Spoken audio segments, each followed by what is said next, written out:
Exercise number one is going to be the push-ups. Super simple compound lift. Calisthenics gets you to really fit in your own body while still progressively overloading you to be able to use the bench, barbells, dumbbells, whatever you need. We're going to start push-up first. Great beginner move. Shoulder width apart. I like to have a mat. Floors hurt sometimes.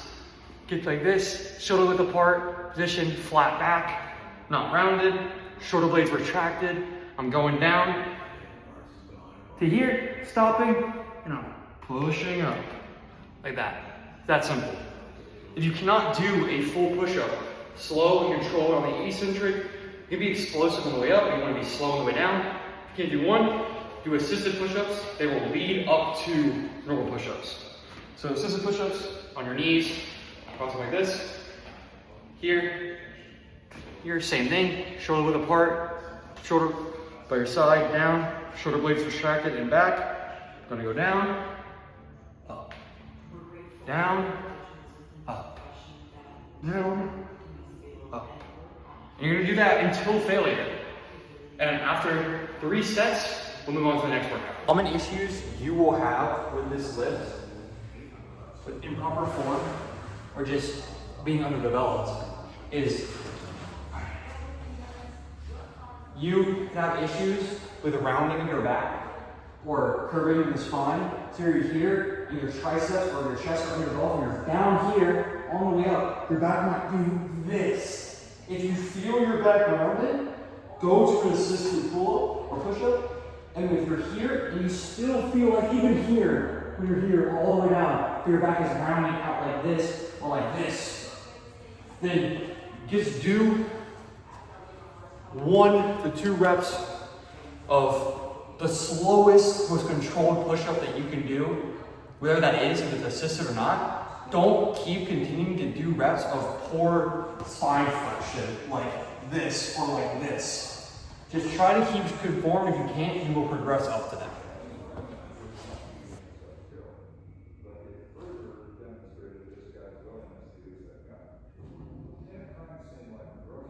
We are done with our compound movement for our chest, shoulders, triceps. We're going to be moving on to the backs and biceps.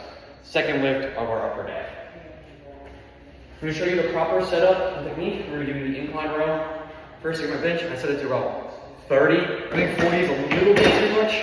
It's really exaggerated here. It's kind of an awkward chest angle. You're basically just doing a seated row at this point. I really like 30 to 15.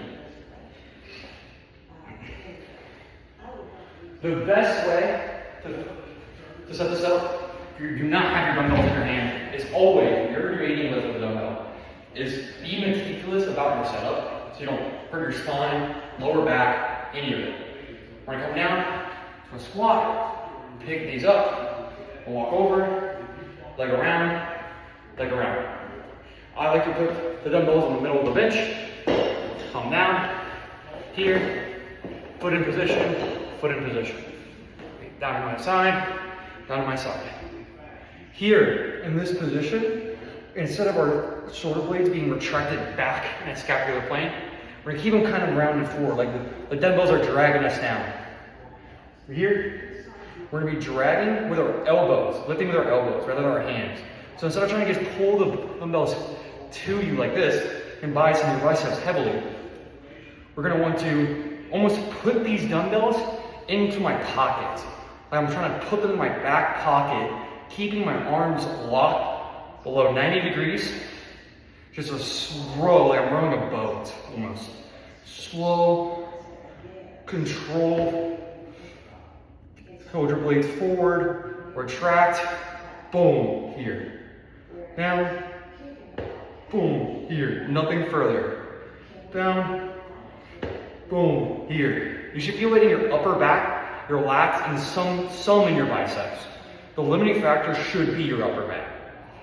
For all of these exercises with weights, always start with a warm-up rep range of super, super lightweight. Never just jump into it. I want you to, for first time workouts, always get a warm-up weight, figure out what your rep range is, safely do it. These are 20s. I've been doing this exercise for a little bit. I genuinely recommend first time doing this, do 10 pounds. Both arms, you can see what it feels like. Try to get this slow, controlled, isolated rowing motion. It's not a bend in the arm like this. It is a nice row, pulling with your elbows.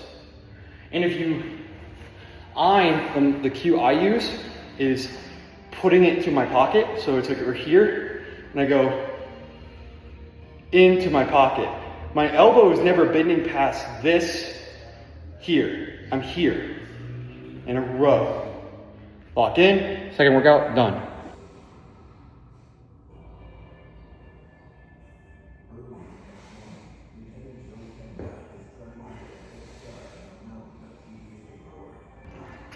For speed purposes, there's nothing wrong with doing your lateral raises like so.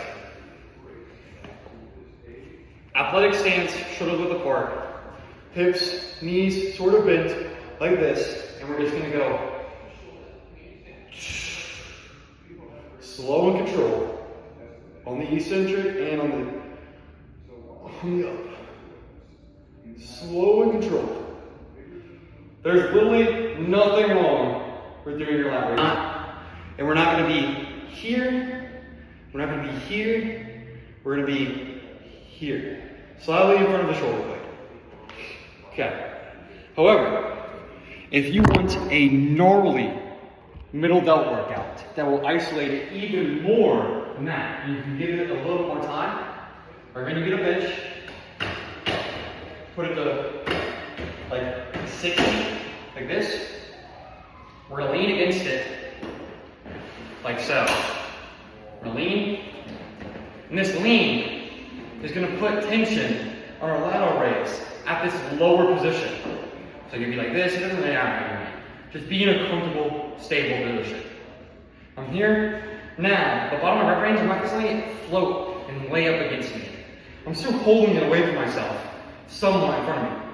There's tension at the bottom of the rep range where it's stretched, the shoulders stretch. We're going to want to slowly lift it up like normal and back down. Slowly lift it up like normal, back down. This is the same exact movement, but now those 10 pounds feel like they've added another 5. And you're isolating your middle delt way, way better. You do the same thing for this side. We're just going to go arm, this side, sideways, still not letting it sit against me like this. I'm holding your arm up. So slightly disconnecting myself, lifting up, coming back down, keeping it away and not touching your body. Up one, and again. This severely increases the difficulty and muscle activation of your middle delt on this exercise. In my opinion, we're on to the most aesthetic, see them all the time in your shirt, going for the forearms. My favorite, like, aesthetic looking. Get very light dumbbell, start off, we're gonna figure out our rep range. Excuse me. Here. Whatever bench you have, just any flat surface works. We're gonna place our arm completely flat, our wrist off the edge, have our wrist supinated, and we're gonna curl it up. We're gonna go back down, we're gonna curl it up. We're gonna go back down, curl it up. Just as that. Like, you might feel a little clicking in your wrist. This is building wrist stability. This has been proven to help with carpal tunnel, so many like arthritis, joint pain. You also just strengthen your forearm like crazy. The technique can be a little sloppy, but it's pretty hard to injure yourself and you keep it within a very light weight. You do not need a lot of weight to stimulate crazy forearm growth. Like this is already insane, it's only 10 pounds. There you go.